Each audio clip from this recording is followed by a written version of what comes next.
Hello everyone, this is Manisha and welcome back to my YouTube channel teaching diary. Friends, कैसे हैं आप सब? I hope बहुत अच्छे होंगे और अपनी पढ़ाई भी बहुत अच्छे तरीके से कर रहे होंगे। देखिए फ्रेंड्स, आज की इस वीडियो में हमारा नेक्स्ट टॉपिक है बौद्ध धर्म और जैन धर्म। तो देखिए, सबसे पहले हम बौद्ध धर्म के बारे में जान लेते हैं। बौद्ध धर्म के जो संस्थापक थे वो गौतम बुद्ध थे, जिन्हें एशिया का ज्योतिपुंज या लाइट ऑफ एशिया भी कहा जाता है। गौतम बुद्ध का जन्म 563 ईसा पूर्व में कपिलवस्तु के लुम्बिनी नामक स्थान पर हुआ था और इनके पिता शुद्धोधन, जो कि शाक्यगढ़ के मुखिया थे, और इनकी माता माया देवी थी, जिनकी मृत्यु इनके जन्म के पश्चात ही हो गई थी। और उनकी मृत्यु के पश्चात गौतम बुद्ध का जो लालन पालन किया था, इनकी सौतेली माँ गौतमी प्रजापति ने किया था। प्रजापति गौतमी ने किया था। इनके बचपन का नाम सिद्धार्थ था और इनकी पत्नी का नाम यशोधरा था एवं इनके पुत्र का नाम राहुल था। ज्ञान प्राप्ति करने के बाद सिद्धार्थ बुद्ध के नाम से जाने गए और वह स्थान बोध गया कहलाया था, जहाँ पर सिद्धार्थ को ज्ञान की प्राप्ति हुई थी। बुद्ध ने अपना प्रथम उपदेश सारनाथ ऋषिपत्तम में दिया था, जिसे बौद्ध ग्रंथों में धम्मचक्र प्रवर्तन कहा गया। और जो बुद्ध ने अपना उपदेश दिया था वो पाली भाषा में दिया था। कौन सी भाषा में? पाली भाषा में गौतम बुद्ध ने अपना प्रथम उपदेश दिया था। कहाँ पर दिया था? सारनाथ ऋषिपत्तम में अपना प्रथम उपदेश दिया था।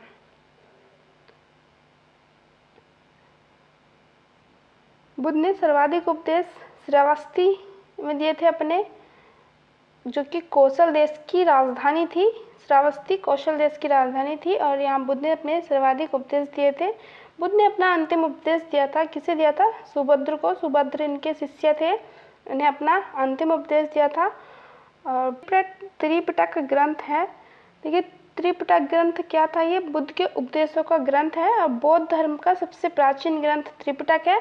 त्रिपिटक ग्रंथ बुद्ध के उपदेशों का संग्रह है। बौद्ध धर्म के त्रिरत्न हैं। बौद्ध धर्म के त्रिरत्न कौन कौन से हैं? बुद्ध, धम्म और संघ बौद्ध धर्म के त्रिरत्न हैं।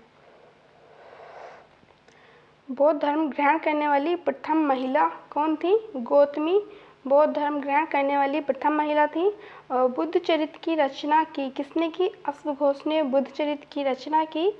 गांधार कला संबंधित है। देखिए, गांधार कला किससे संबंधित है? ये बौद्ध धर्म से संबंधित है गांधार कला। प्रथम बौद्ध संगति कहाँ पर हुई थी? देखिए, बौद्ध धर्म में 4 बौद्ध संगति हुई थी। प्रथम बौद्ध संगति हुई थी 483 ईसा पूर्व में अजातशत्रु के शासनकाल में राजगृह में। और द्वितीय बौद्ध संगति हुई थी 383 ईसा पूर्व में वैशाली में कालाशोक के शासनकाल में। वहीं तृतीय बौद्ध संगति होती है 250 ईसा पूर्व में पाटलिपुत्र में अशोक के शासनकाल में। एवं चतुर्थ बौद्ध संगति होती है प्रथम शताब्दी में कनिष्क के समय कुंडलवन में, जो कि कश्मीर में है।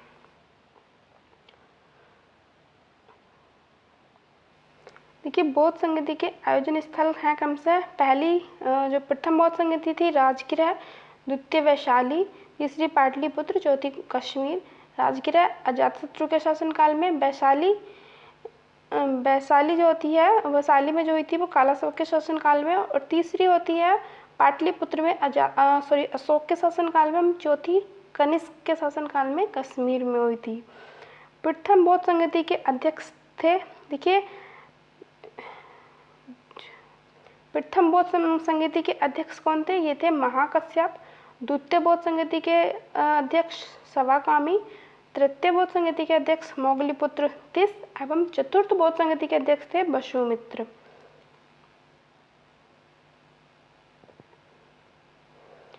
पहली बार बौद्ध धर्म का विभाजन कब हुआ था?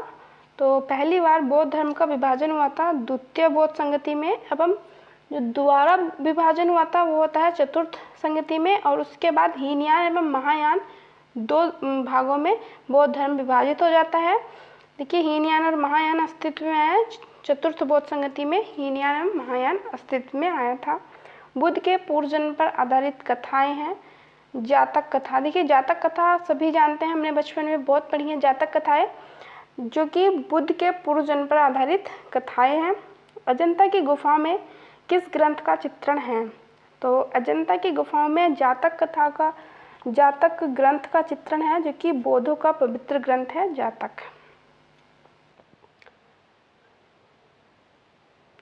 बौद्ध धर्म का पूजा स्थल है, कहाँ है? चैत्य मंडप है बौद्ध धर्म का पूजा स्थल। विश्व शांति स्तूप है, ये कहाँ पर है? राजगीर बिहार में।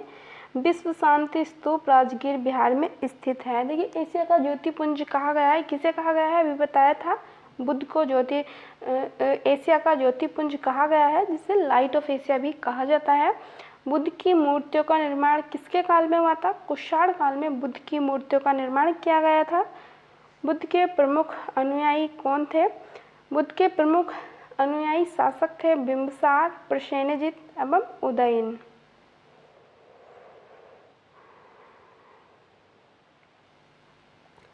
अब बात कर लेते हैं जैन धर्म के बारे में। देखिए जैन धर्म के संस्थापक थे ऋषभदेव, जो कि प्रथम तीर्थकर भी थे। इनका अन्य नाम आदिनाथ था। ऋषभदेव का दूसरा नाम आदिनाथ था। देखिए जैन धर्म के संस्थापक ऋषभदेव, लेकिन अगर पूछ ले जैन धर्म के वास्तविक संस्थापक, तो ये महावीर स्वामी थे, जो कि 24वें तीर्थकर थे जैन धर्म के। और जैन धर्म के 22वें तीर्थकर अरिष्टनेमी, 23वें तीर्थकर पार्श्वनाथ थे। पार्श्वनाथ का प्रतीक चिन्ह सर्प था, वहीं महावीर का प्रतीक चिन्ह सिंह था। पार्श्वनाथ को ज्ञान की प्राप्ति कहाँ पर हुई थी? देखिए पार्श्वनाथ को ज्ञान की प्राप्ति समेत पर्वत पर हुई थी। और पार्श्वनाथ ने 4 शिक्षाएं बताई थी जैन धर्म में: सत्य, अहिंसा, अस्त्य एवं अपरिग्रह। कौन कौन सी? सत्य, अहिंसा, अस्त्य, अपरिग्रह। वहीं 5वां एक महाव्रत या 5वीं शिक्षा जोड़ी गई थी बाद में, ब्रह्मचर्य, जो कि महावीर ने जोड़ी थी। देखिए 5वां महाव्रत ब्रह्मचर्य किसने जोड़ा? महावीर ने। जैन धर्म के अंतिम 24वें तीर्थकर थे महावीर स्वामी। महावीर स्वामी जैन धर्म के अंतिम तीर्थकर थे, यानी कि 24वें तीर्थकर। महावीर का जन्म हुआ था, देखिए महावीर स्वामी का जन्म हुआ था कुंडग्राम वैशाली में 599 ईसा पूर्व में। इनकी पत्नी का नाम यशोदा था। महावीर की मृत्यु हुई थी पावापुरी में 468 ईसा पूर्व में। महावीर के बचपन का नाम था वर्धमान। और इनके देखिए पिता का नाम था सिद्धार्थ, जो कि ज्ञातक कुल के थे। ज्ञातक कुल के एक मुखिया थे। और किस राजघराने में पैदा हुए थे? ये क्षत्रिय महावीर स्वामी। इनके पिता का नाम सिद्धार्थ था, इनकी माता का नाम त्रिशला था, जो कि लिच्छवी राज्य के चेटक की बहन थी। राजा चेटक की बहन थी लिच्छवी। महावीर की पुत्री का नाम क्या था? अनुजा प्रियदर्शनी महावीर की पुत्री का नाम था। और महावीर को ज्ञान की प्राप्ति कहाँ हुई थी? देखिए महावीर स्वामी को ज्ञान की प्राप्ति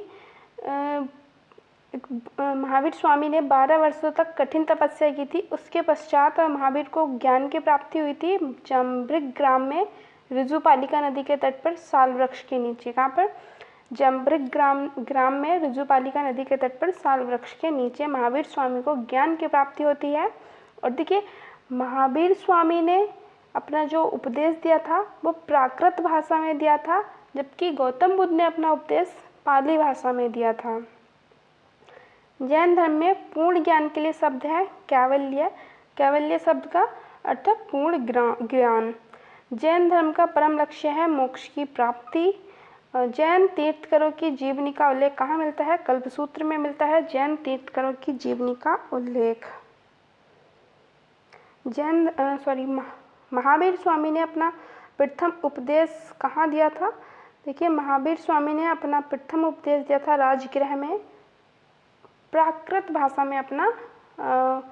महावीर स्वामी ने अपना उपदेश दिया था प्राकृत भाषा में। महावीर स्वामी का प्रथम शिष्य या अनुयायी कौन था? जमाली महावीर स्वामी का प्रथम शिष्य या अनुयायी था, जो कि उनका दामाद भी था। महावीर के शिष्य कहलाए, महावीर स्वामी के शिष्य क्या कहलाए? गणधर या गंधर्व महावीर स्वामी के शिष्य कहलाए। महावीर और बुद्ध दोनों ने उपदेश दिया था किसके शासनकाल में? मगध नरेश बिम्बसार के शासनकाल में महावीर और गौतम बुद्ध दोनों ने उपदेश दिया था। जैन धर्म के त्रिरत्न हैं सम्यक दर्शन, सम्यक ज्ञान, सम्यक आचरण। देखिए जैन धर्म के त्रिरत्न है सम्यक दर्शन, सम्यक ज्ञान, सम्यक आचरण। वहीं बौद्ध धर्म के त्रिरत्न कौन से थे? बुद्ध, धम्म, संघ। बौद्ध धर्म के त्रिरत्न थे बुद्ध, धम्म, संघ। और जैन धर्म के त्रिरत्न है सम्यक दर्शन, सम्यक ज्ञान, सम्यक आचरण। जैन धर्म को दो संप्रदाय श्वेतांबर व दिगंबर में बांटा गया था। देखिए, श्वेतांबर संप्रदाय के संस्थापक थे स्थूलभद्र एवं दिगंबर संप्रदाय के संस्थापक थे भद्रबाहु।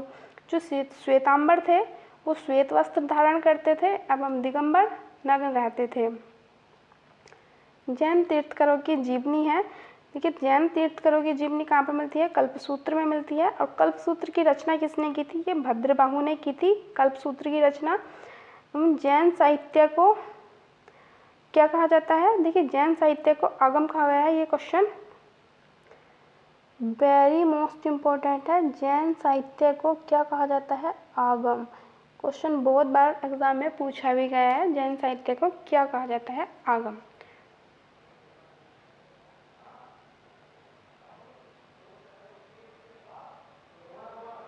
प्रथम जैन सभा हुई थी। देखिए, प्रथम जैन सभा हुई थी 300 ईसा पूर्व में पाटलिपुत्र में स्थूलभद्र की अध्यक्षता में। दूसरी जैन सभा हुई थी 512 ईसा पूर्व में वल्लभी में देवऋषि समाजश्रवण की अध्यक्षता में।